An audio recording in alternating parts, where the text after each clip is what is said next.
In the event of a nuclear disaster, a nuclear blast, a dirty bomb, or a conventional bomb is laced with radioactive material, or particularly if there is a leak or an explosion at a nuclear power plant, there's a few different kinds of radioactive particles that are likely to be released.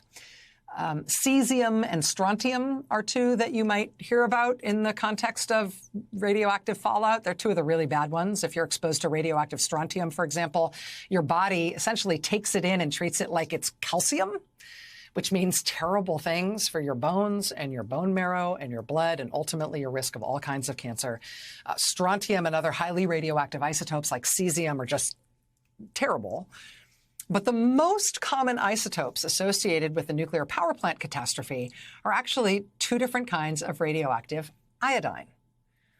And we know from our, elementary school level table salt understanding of basic biology that it's the thyroid that takes up iodine in the body.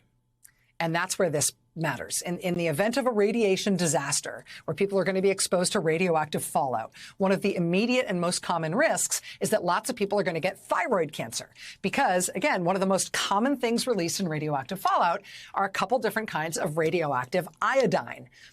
We breathe that in. We otherwise absorb it. We take it into our thyroids. And if it is radioactive iodine, we're going to get thyroid cancer because of it.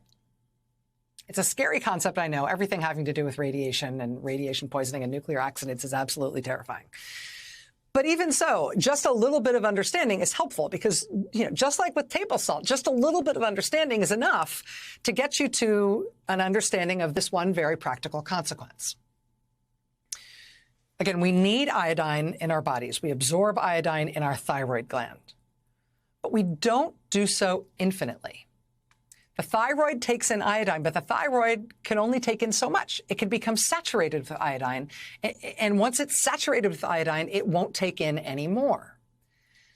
So you see where this is going, right? In the event of a radiation disaster, where lots of people are going to be exposed to radioactive fallout, one of the things that you do in that circumstance is you make sure that people have iodine tablets that they can take right away before they're exposed to any fallout. If you take an iodine tablet, that will mean that your thyroid is saturated with healthy, non-radioactive iodine. That means when the radioactive iodine comes your way, your thyroid will not absorb it. Your thyroid is already full. You will avoid getting thyroid cancer. The CDC explains it this way, quote, think of filling a jar with blue marbles. If you then pour green marbles over the jar, there won't be any room for them inside the jar. They will just spill out. Nobody should proactively dose themselves with iodine like this as a matter of course. This is a circumstance where there is a nuclear disaster on your doorstep. But if there is a nuclear disaster on your doorstep, it is a good form of protection to have on hand. And as of this past Friday, iodine pills are now being distributed in Ukraine, in the area surrounding the Zaporizhzhia nuclear power plant. It's Europe's largest nuclear power plant. And officials are now officially giving out those iodine pills to anybody who lives within a 30-mile radius of that nuclear power plant. That means tens of thousands of people. People there, men, women, and children, are being told, do not take the iodine pills preemptively, but in case of an accident or a disaster, in case of radiation exposure, you're going to need to take these to protect yourself.